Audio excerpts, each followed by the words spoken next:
¿Existió alguna vez la Escuela de Traductores de Toledo? La contestación va a ser, si cabe, más directa y quizá algo más provocadora. No, realmente nunca existió la Escuela de Traductores de Toledo.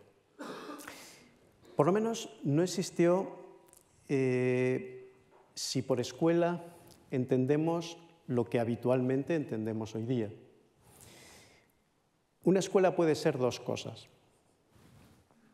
Puede ser una institución estable, normativizada, regulada, en la que un grupo de individuos instruye y otros aprenden. Esa es una acepción habitual de la palabra escuela. Una segunda sería la de un grupo de seguidores de un maestro, un grupo de seguidores que comparten intereses, que comparten estilos, que comparten en definitiva una vocación intelectual o artística. Pues bien, lo que nosotros llamamos habitualmente e impropiamente Escuela de Traductores de Toledo no fue ni una cosa ni la otra.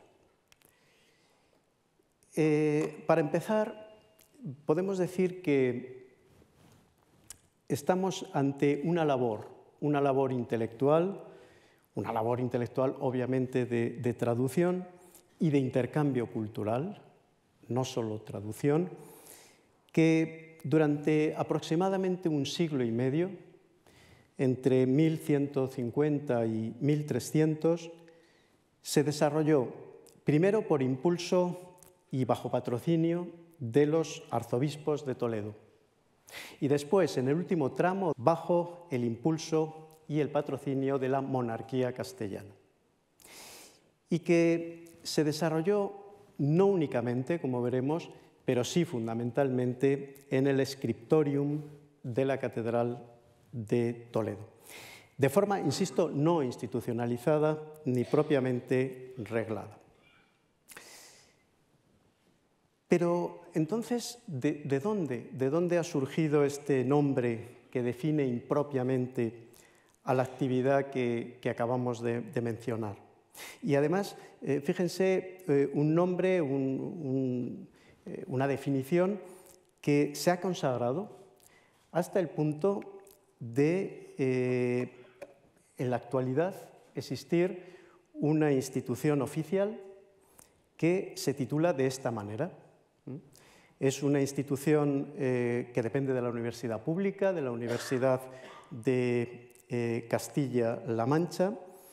Tienen allí en la imagen y efectivamente se trata de una escuela moderna, inaugurada hace no demasiados años, en la que se prepara a técnicos de traducción en árabe o en hebreo y que se sitúa además en ese bonito edificio de una céntrica plaza toledana, la de Santa Isabel, y que se conoce como el Palacio del Rey Don Pedro I, aunque nunca estuvo allí, pero bueno, en cualquier caso se conoce con ese nombre, o el Palacio de Higares. El término Escuela de Traductores de Toledo no es posible documentarlo en la Edad Media, sencillamente porque fue inventado en el siglo XIX y no precisamente aquí en España. Hay un antecedente en el año 1819, cuando un historiador, que era orientalista también, francés, de nombre Amable Jourdain, y él empezó a hablar de un colegio de traductores que operaba en la Edad Media en Toledo. Pero va a ser más adelante, ya en el último tercio del siglo XIX, cuando un filólogo alemán, su nombre es Valentin Rose, en el año 1874 empezó ya a utilizar de manera sistemática esta expresión, Escuela de Traductores de Toledo, que precisamente a partir de entonces hizo fortuna tanto fuera como dentro de España. Sin embargo, hay que decir que a los intelectuales, sobre todo intelectuales españoles, no les pareció siempre bien esta denominación porque efectivamente consideraban que no era un epíteto adecuado, no era una definición adecuada para la actividad que se desarrollaba en Toledo. Y efectivamente levantó críticas desde mediados del siglo XX, claramente, en intelectuales de la talla de un filólogo como Menéndez Pidal o de un historiador como Sánchez Albornoz o de un arabista como Juan Bernet. Pero, ¿qué es lo que se traducía? ¿Qué es lo que se traducía en esta no escuela de traductores?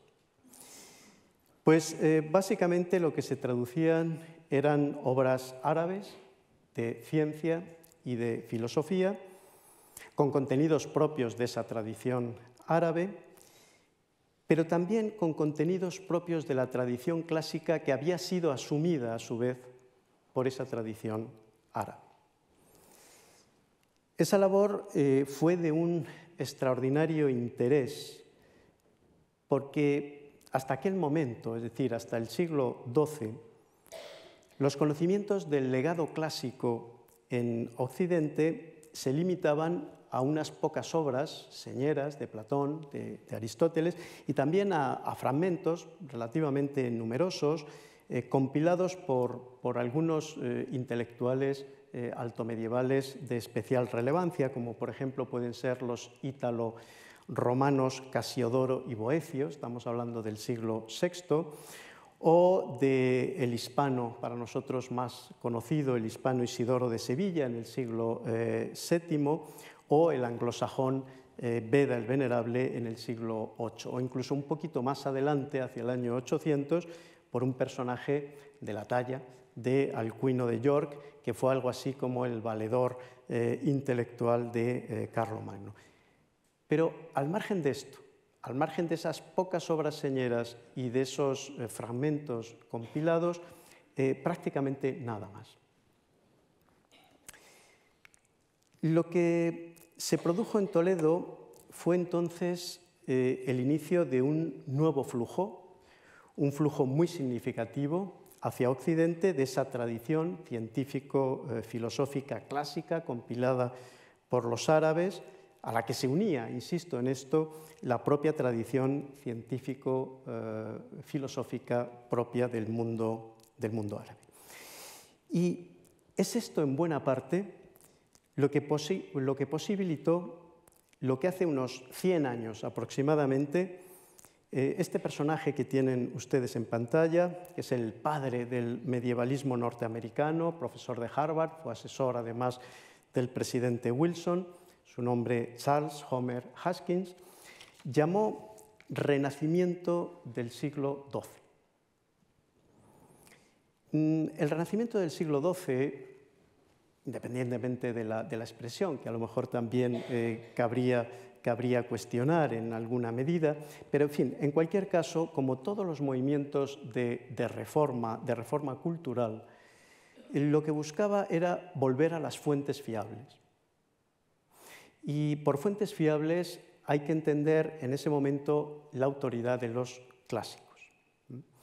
Esa autoridad reforzada por esa imponente tradición cultural proveniente del mundo islámico. Pero dicho todo esto, la siguiente pregunta que nos tenemos que hacer es ¿por qué Toledo? ¿Es que no hubo otros centros culturales capaces de canalizar ese legado de la antigüedad preservado y enriquecido por el mundo islámico? Pues sí, hubo no uno ni dos, hubo otros lugares, otros focos que fueron capaces de llevar a cabo esa labor. Yo simplemente aquí les voy a indicar dos, especialmente conocidos y especialmente reconocidos en ese sentido, que es el monasterio de Ripoll, Santa María de Ripoll, monasterio catalán, en donde en el siglo X un personaje curiosísimo, un personaje muy relevante, su nombre era Herberto de Aurillac y que se iba a convertir en el futuro Papa Silvestre II, se hizo con una traducción al latín de un tratado científico sobre el astrolabio. Como saben ustedes, el astrolabio es un instrumento de orientación que se basa un poco en la mediación de las posiciones y de la altura de los astros, ¿no? Bueno, pues el futuro Papa lo que hizo es efectivamente desplazarse a Gerona, a Cataluña, para hacerse con ese tratado científico. Es el manuscrito 225 de Ripoll, es un manuscrito bien conocido, proveniente en todo caso de Oriente y hoy día se conserva en el archivo de la Corona de Aragón. Pensemos también en ese otro foco que es el monasterio de Montecassino. En este caso, un monasterio bien conocido, benedictino, en la Italia meridional, concretamente al sur del Lacio, donde un personaje también muy interesante, Constantino el Africano, un converso del Islam, no sabemos si de origen cartaginés o de origen siciliano, pero bueno, este personaje fue capaz de poner al día en Occidente la ciencia médica cultivada por los árabes, efectuando toda una serie de traducciones. Habría otros focos, como les digo, no les voy a cansar, el propio reino de Sicilia, de Roger II, en el siglo XII, pero fíjense, nada de ello, nada de estos focos es comparable con la intensísima actividad de trasvase cultural que se detecta en Toledo a partir de mediados del siglo XII. Cuando esa labor empieza a documentarse, hacía menos de un siglo que la ciudad de Toledo, había caído en manos de los cristianos, en manos de Alfonso VI. Esa conquista de Toledo se produce en el año 1085, después, como saben ustedes, de que se produjera esa fragmentación del antiguo califato de Córdoba, que generó un mosaico heterogéneo de pequeños principados, que conocemos como taifas, que debilitaron extraordinariamente la potencia de Al-Ándalus, y esto permitió a los cristianos ir avanzando a costa de ellos. Bien, Toledo, al igual que otras importantísimas ciudades andalusíes, como puedan ser Badajoz, o como pueda ser Zaragoza, o como pueda ser Sevilla, participaban del esplendor, el extraordinario esplendor de la vieja capital del califato, esa vieja capital, Córdoba, que quizá con notable exageración se llegó a decir que en su biblioteca, la biblioteca organizada o compilada por el califa Al-Hakam II, llegó a concentrar cerca de 400.000 volúmenes.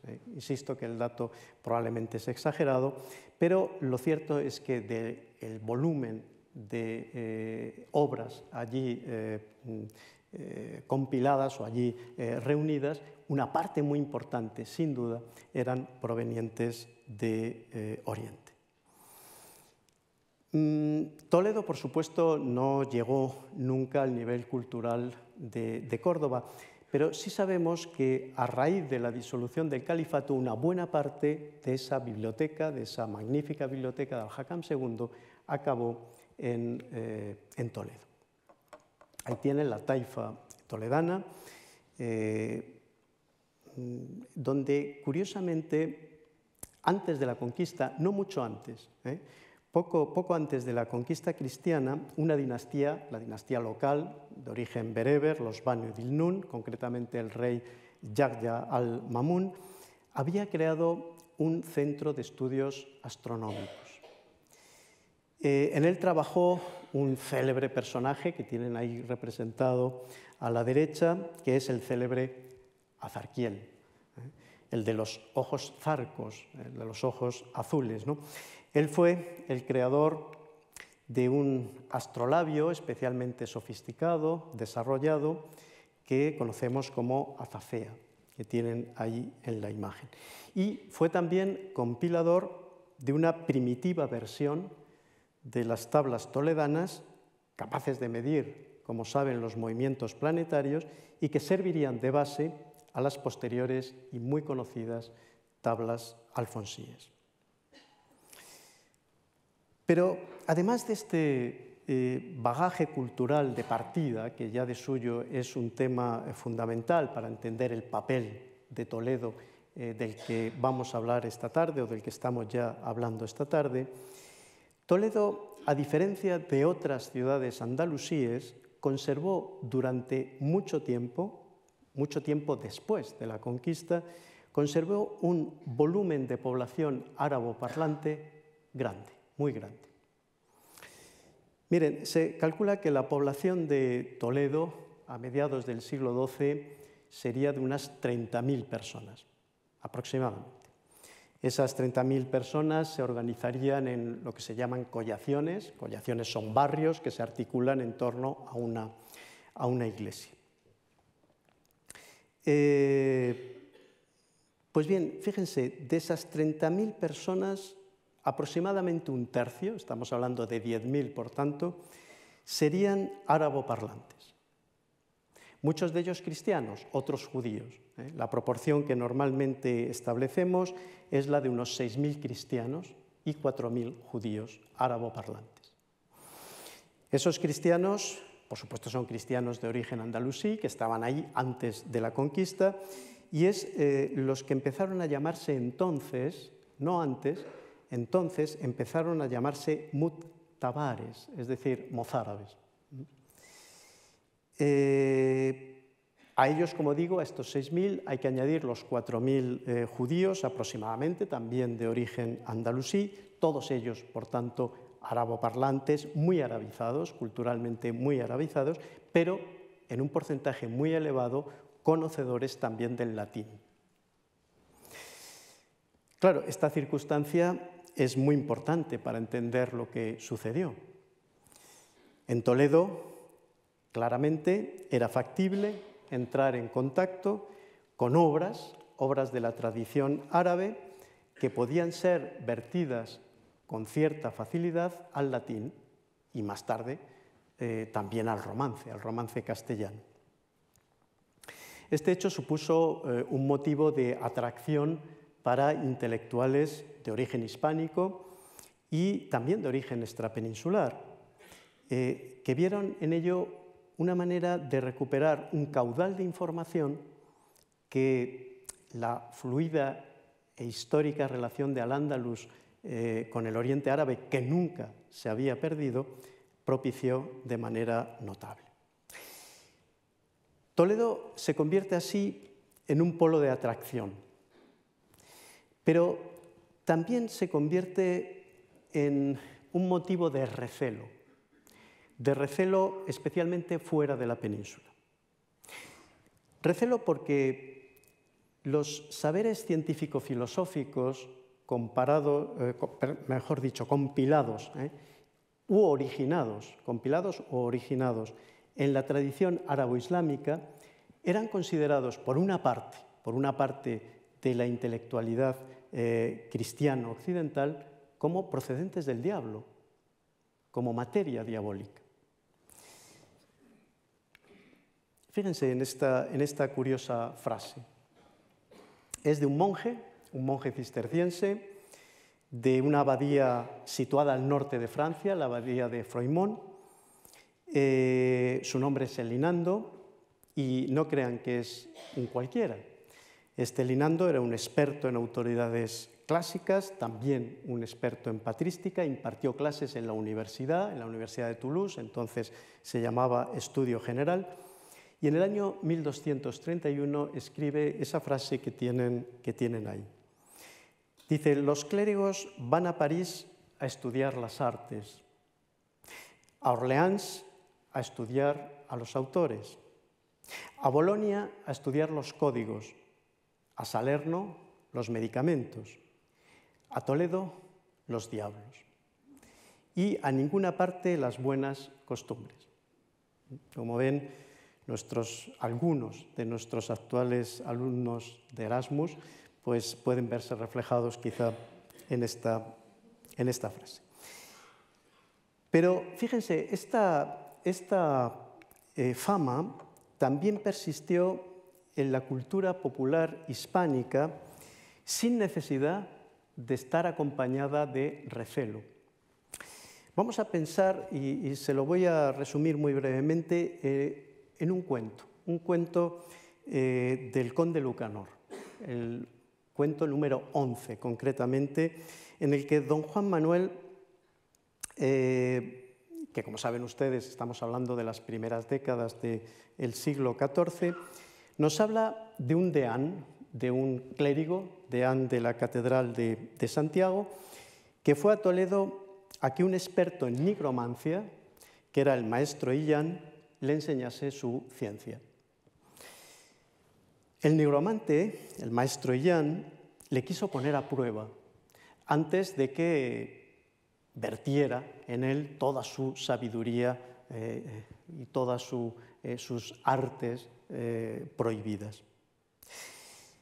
En el transcurso de sus enseñanzas, cuando le estaba efectivamente enseñando, el deán y el nigromante fueron sorprendidos una y otra vez por una serie de embajadas que iban informando al clérigo de su promoción. Primero, la promoción a arzobispo, después la promoción a cardenal y finalmente la promoción a papa.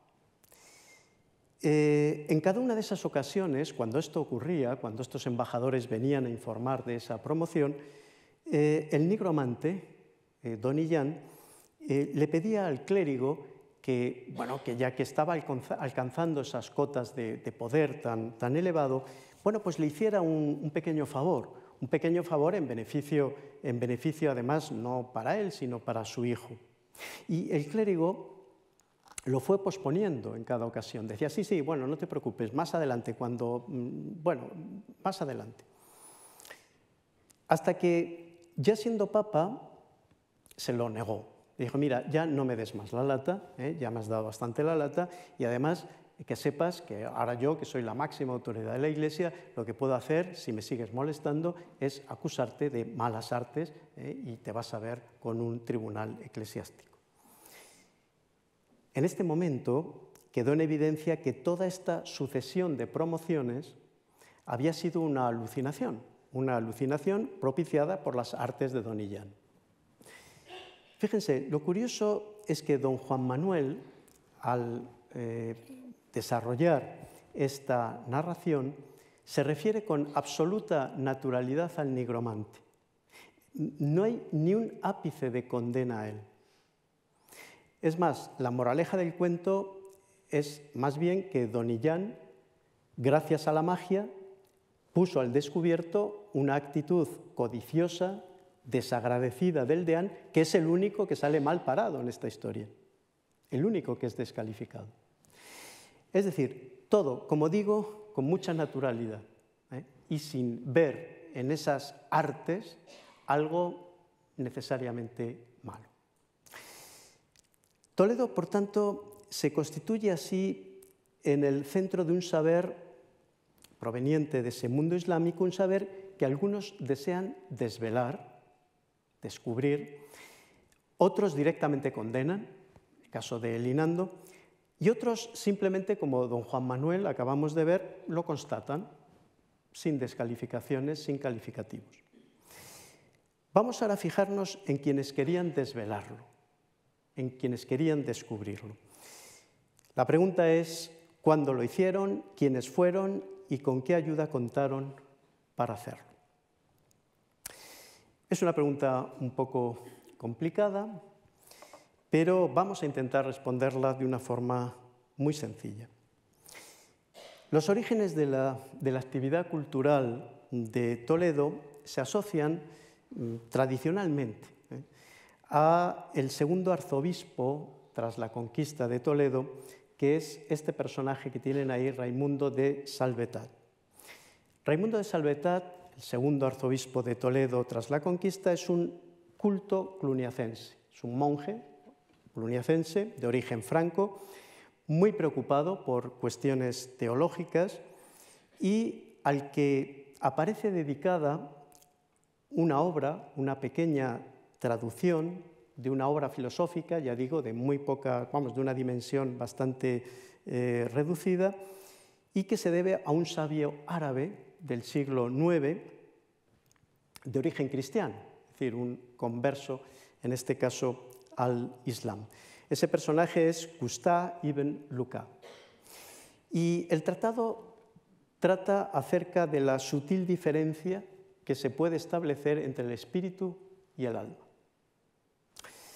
Bueno, este hecho hizo pensar en su momento que el arzobispo Raimundo fue el promotor, el primer responsable de un sistema de patrocinio capaz de estimular traducciones demandadas por intelectuales inquietos, como era el caso de él mismo.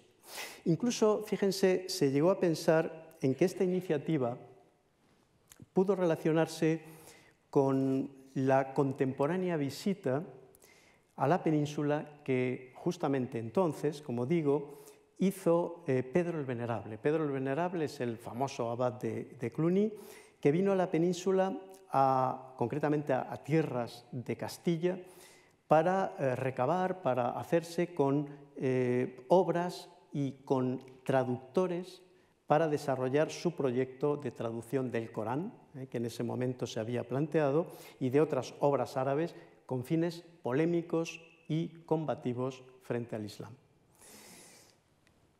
Pero tengo que decirles que esta obsesión de identificar siempre el interés de Occidente por el Islam como algo que permita encontrar armas para combatirlo, no estaba ciertamente en el ánimo del arzobispo Raimundo, que, como pueden imaginar, poco podría combatir al Islam con un inofensivo tratado sobre la naturaleza del alma, No, realmente la actividad cultural que entonces empieza a vislumbrarse en Toledo nada tiene que ver con fines polemistas, y sí, en cambio, con una inquietud derivada de la conciencia de que sin el concurso de la tradición árabo-islámica, el Occidente quedaría culturalmente paralizado. Hoy sabemos que eran muchos los lugares de Occidente en los que en ese siglo XII en el que estamos se clamaba por una renovación iluminadora que en el fondo se pensaba solo podía venir de Oriente. Esa expresión que tienen ahí, ex oriente lux, es algo que se encuentra con relativa frecuencia en los testimonios de la época. Bien, esta es la clave que nos debe servir para entender el fenómeno de Toledo, el fenómeno de sus traducciones, una actividad que ya claramente hay que asociar al patronazgo del arzobispo y de la iglesia toledanas desde los días del sucesor del arzobispo Raimundo, concretamente el tercer, por tanto, arzobispo de Toledo tras la conquista, que es Juan de Castelmorum. También es un prelado de origen franco y durante su pontificado, junto a traductores de nombre árabe, aparecen ya en este momento tres primeras grandes figuras de la primera fase de desarrollo de la actividad traductora. Nosotros vamos a ir viendo a continuación tres fases, ¿no? Bueno, pues en esta primera fase, que podemos asociar a esta segunda mitad del siglo XII, nos encontramos bajo el patrocinio del arzobispo a estas tres figuras que tienen ahí en pantalla. El judío Johannes Abendehut, más conocido como Juan Hispano, que era astrónomo, que era filósofo de tendencia neoplatónica. El castellano Domingo Gundisalvo o Gonzalvo, este era un clérigo, un arcediano de Cuéllar, un colaborador muy activo del anterior pese a que sus tendencias filosóficas no eran coincidentes con el neoplatonismo, sino, iba a decir todo lo contrario, no todo lo contrario, pero era de tendencia aristotélica. Bueno, pues ambos fueron capaces de ser cauce de transmisión a Europa de un caudal de sabiduría que entronca con tres corrientes muy activas en la tradición religioso-cultural del mundo árabe. Por un lado, el neoplatonismo de Ibn Sina, el famoso Avicena, el aristotelismo de Al-Farabi y el misticismo sufí de Al-Ghazali. Y esto me interesa todavía resaltarlo más. Los dos contribuyeron, particularmente el segundo, a distinguir algo que desde el siglo XVIII a todos nosotros nos parece evidente. Y es que existe una ciencia humana autónoma, perfectamente diferenciada de la cristiana, de la de cuño religioso. La tercera gran figura es la del italiano Gerardo de Cremona. Este hombre se pasó un buen tiempo, una buena parte de su vida buscando el Almagesto. El Almagesto es ese tratado de astronomía que compuso el famoso astrónomo Ptolomeo de Alejandría en el siglo II después de Cristo, ¿no? Bueno, pues buscando el Almagesto recaló en Toledo lo halló y allí lo tradujo después de aprender árabe. Dice la tradición que justamente aprendió árabe para eso. Y se dice que llegó a traducir más de 70 obras, por lo menos 70 son las que se le atribuyen, obras de astronomía, que era su especialidad, pero también de medicina, de matemáticas y, cómo no, de alquimia. Nos encontramos ya, por tanto, con intelectuales atraídos a Toledo desde fuera de la península, algo que será muy característico del movimiento cultural que desde entonces patrocina la Iglesia de Toledo. El modo de permitir a estos sabios permanecer en Toledo y mantenerse económicamente era mediante la concesión de canonjías. Por eso es tan importante esa labor de patrocinio arzobispal. El arzobispo proporcionaba a estos traductores una canonjía de la que podían vivir.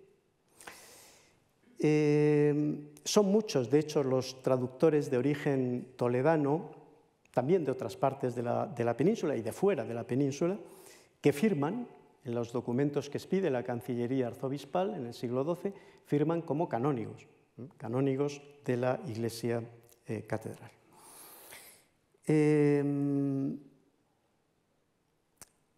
Como hemos apuntado, esta es la primera de las tres fases en las que podemos constatar el desarrollo de la actividad.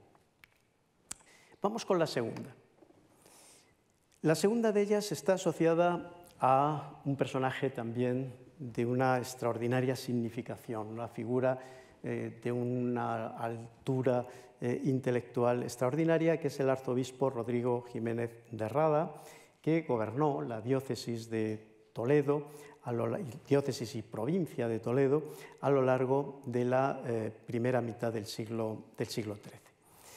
Bueno, a él se deben muchas iniciativas, pero una de ellas, el encargo a un canónigo, Marcos de Toledo, de una nueva versión latina del Corán.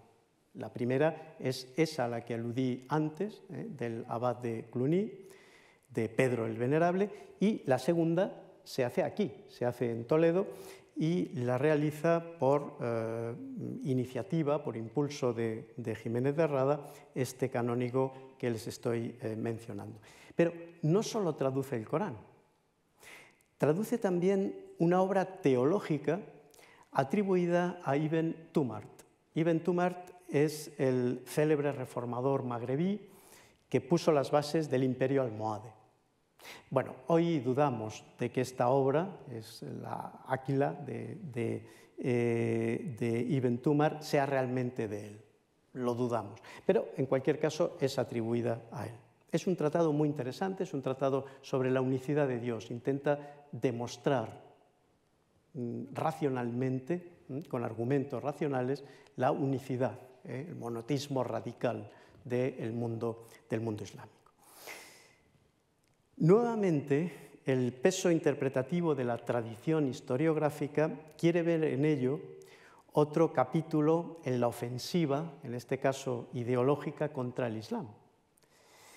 Pero hay indicios probatorios que la cuestión va en otra dirección. Más bien la necesidad que vio el arzobispo de Toledo, en apoyarse en propuestas religiosas de sus adversarios políticos, los musulmanes, los almohades, para afianzar su propio discurso teológico. Este es un tema complejo en el que desgraciadamente no podemos entrar aquí por razón de tiempo, pero sí conviene señalar que fue nuevamente la inquietud intelectual, en este caso del propio arzobispo, que por cierto es el primer occidental que escribió una historia de los árabes. Es esa inquietud, digo, la que llevó a realizar unas traducciones en las que intentar encontrar claves culturales que son propias del mundo islámico, pero que son capaces de desatascar ese callejón sin salida al que en ese momento había llegado la escolástica cristiana. Pero la gran personalidad intelectual de Marcos de Toledo no se limitó a servir en materiales para la especulación teológica de Jiménez de Rada. El propio canónigo Marcos de Toledo estaba muy interesado en la ciencia médica y a ella dedicó buena parte de la actividad traductora amparada en esa condición de asalariado, de canónigo de la Iglesia de Toledo. Él mismo contaba que años atrás, como sabía árabe, sus compañeros en una universidad, en un centro de estudios del que no da el nombre, no sabemos dónde se encontraba, le animaron a que les facilitara el conocimiento del médico griego Galeno, un médico, como saben, del siglo II después de Cristo, un médico griego. Se sabía que había traducciones de la obra de Galeno al árabe y esto es lo que efectivamente este impulso que le dieron sus compañeros es lo que le llevó al personaje a trabajar en Toledo. Es decir, se sintió atraído por una ciudad donde era posible encontrar las obras de los clásicos en árabe y sobre todo también de contar con los medios suficientes para hacer esa tarea. Pero Jiménez de Rada favoreció no solo intelectuales de origen hispánico, como el caso de Marcos. Algunos venidos de fuera fueron igualmente favorecidos por él. Uno de ellos es el conocidísimo Miguel Escoto.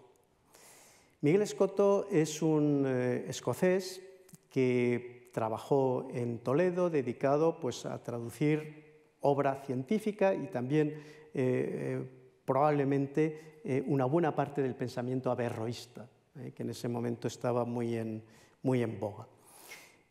Su extraordinaria valía le hizo convertirse en sus últimos años en astrólogo y médico al servicio del emperador Federico II, quien es probable que le llegara a pedir que le demostrara dónde estaba el purgatorio, dónde estaba el infierno y dónde estaba el cielo.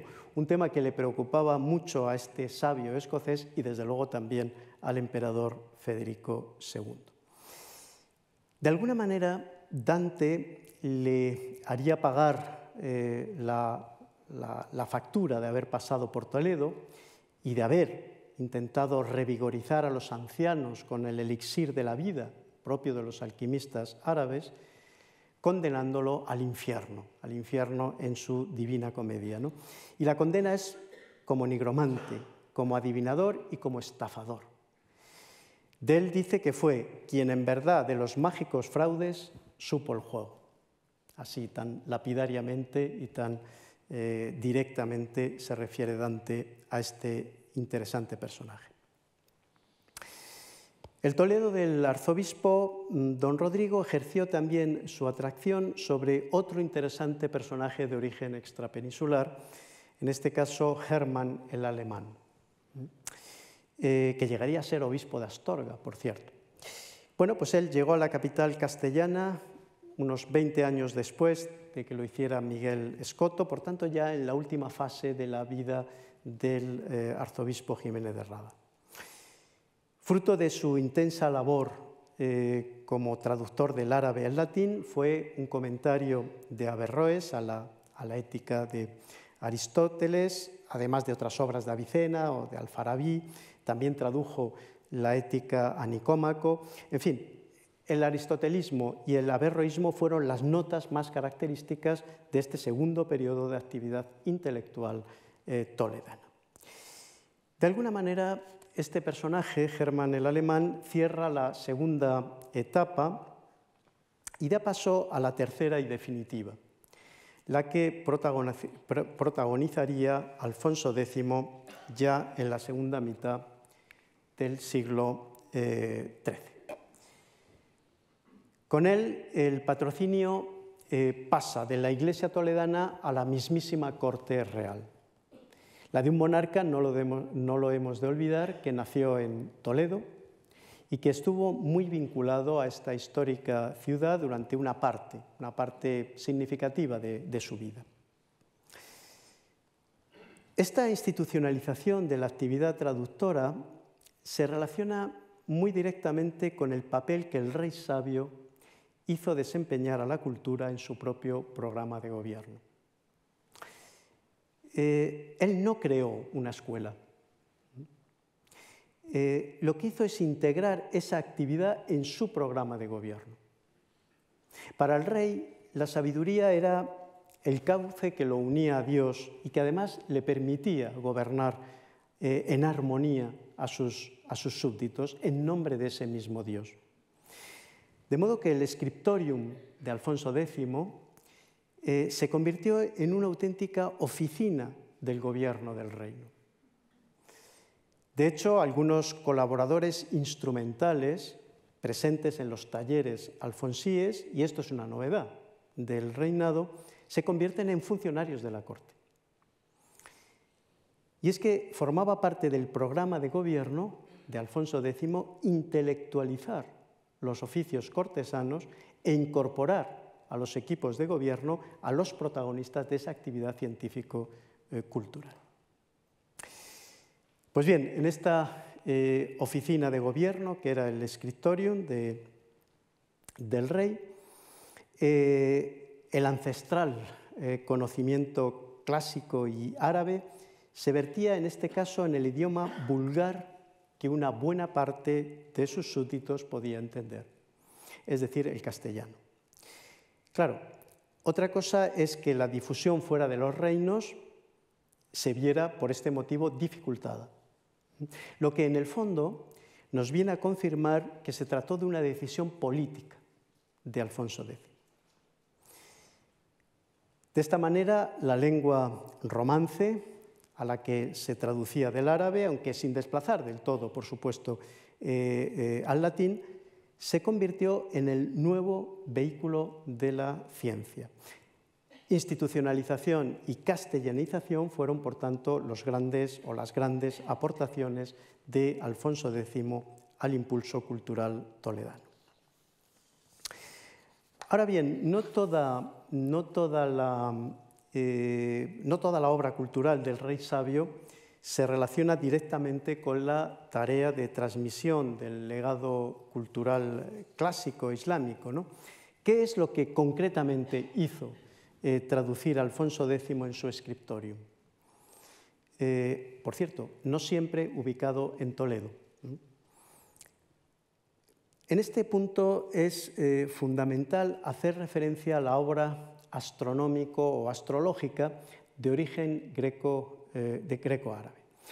Fíjense, no debe extrañarnos para nada la afición real, la afición de Alfonso X a la astrología. Los intelectuales de la época concedían muchísima importancia a la influencia rectora de los astros en el conjunto de la naturaleza. Por tanto, también en los hombres y en su destino. Si la luna y la posición de la luna podía en un momento dado influir sobre la marea y saber más o menos a qué hora la marea estaría en un determinado punto, ¿por qué no? Eso se podría determinar también acerca de la actuación de los seres humanos. Para un rey tan celoso de su poder como fue Alfonso X, realmente podía ser un arma de control política. Y así en parte la utilizó. Es muy conocida una noticia que aporta tardíamente, ya en el siglo XVI, el cronista aragonés Zurita. Lo hace sobre la base de algunos manuscritos, no todos, en fin, en algunos manuscritos de la Crónica Geral de España de 1344. Bueno, pues en esa tradición que se recoge ahí, se dice que Alfonso X habría procedido a la ejecución de su hermano, el infante don Fadrique, y de un aristócrata, Simón Ruiz de los Cameros. Tuvo lugar esa doble ejecución en 1277. Bueno, pues que lo habría hecho obedeciendo una predicción de desheredamiento que el monarca había interpretado como relacionada con ellos.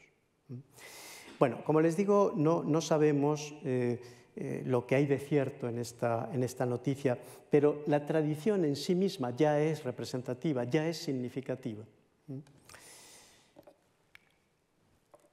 No es este el lugar para hacer una enumeración, que sería inevitablemente tediosa, de las muchas obras traducidas, ¿no? Y conviene señalarlo, además de traducidas, completadas y actualizadas por los colaboradores del rey. Un total de 15 sabios, 5 de ellos judíos, 5 extrapeninsulares de procedencia italiana, 3 castellanos, 2 aragoneses y solo un musulmán converso al cristianismo, el famoso Bernardo el Arábigo. Por supuesto, el protagonismo judío en esta materia resulta decisivo. En este cuadro que he completado gracias a la exhaustiva información que nos proporciona la profesora Laura Fernández, se puede ver el elenco de colaboradores debidamente identificados. Pero en cuanto a las obras traducidas, por solo mencionar las que quizá fueron las 3 grandes colecciones compilatorias y misceláneas de astronomía, astrología, citaremos las que tienen ahí. Los lapidarios, que son unos tratados sobre las propiedades de las piedras. El Picatrix, que es sobre magia talismánica, una obra original de un andalusí de nombre Maslama Ben Qasim al-Qurtubi, una obra del siglo X. Y finalmente el libro del saber de astrología, que es una compilación de 16 tratados destinados a la confección de horóscopos, entre otras cosas. Pero nos faltaría todavía contestar a una última pregunta. Lo vamos a hacer muy rápido porque ya estamos concluyendo. ¿Cuál era el protocolo de traducción desde el comienzo de esta actividad en el siglo XII? ¿Cómo se procedía? Bueno, pues como les digo muy brevemente, se admite en general que la mayor parte digamos, de estas o la técnica habitual de las traducciones sería una traducción directa del árabe al latín y consistiría en que un árabo-parlante traducía directamente y en versión del árabe al vulgar romance. Y al mismo tiempo un clérigo vertía al latín ya por escrito la traducción oral. Ese es el procedimiento, muy simple. Es decir, se va traduciendo directamente y luego un clérigo, a su vez, vierte al latín lo que es un discurso puramente oral. Este último era el resultado que, lógicamente, acababa conservándose, ¿no? La novedad que introdujo Alfonso X, tal y como hemos indicado, es que la versión oral en lengua vulgar, realizada desde el original árabe, se convertía ahora en versión castellana escrita, que seguramente más tarde podía a su vez ser traducida al latín. Lo que pasa es que esto último no debió de ser algo muy frecuente porque no es muy común que conservemos las dos versiones, la romance y la latina, de un mismo original árabe. Y ya para concluir, y a modo de conclusión, me gustaría que nos quedásemos con 4 ideas, fundamentalmente, que tienen ahí en pantalla. La primera es que nunca hubo una escuela de traductores de Toledo propiamente dicha. La segunda idea es que durante la segunda mitad del siglo XII y las primeras décadas del XIII, lo que se produce con centro en Toledo y bajo el patrocinio de los arzobispos es una intensa labor, ciertamente, de transmisión cultural que permitió alimentar el llamado Renacimiento cultural del siglo XII con ese legado clásico arábigo, hasta ese momento en buena parte ciertamente cortocircuitado. En tercer lugar, esa labor, y esto es importante también señalarlo, no tiene nada que ver con estrategias polemistas con el mundo islámico. Es una labor que nace de la inquietud cultural y me atrevo a decir que de alguna manera muere con esa inquietud, aunque pueda ser utilizada también, sobre todo en la última fase, con fines políticos, pero nunca está presente esa intención polémica frente al Islam, o por lo menos esa no es, ni mucho menos, el presupuesto de partida. Y ya, finalmente, Alfonso X sería el responsable de la institucionalización, no de una escuela, quiero dejarlo esto claro, él no institucionalizó la escuela, sino una actividad a la que imprimió, eso sí, el sello y la intencionalidad política que impuso, en definitiva, a toda la obra salida de su escriptorio. Y nada más, muchísimas gracias por su atención.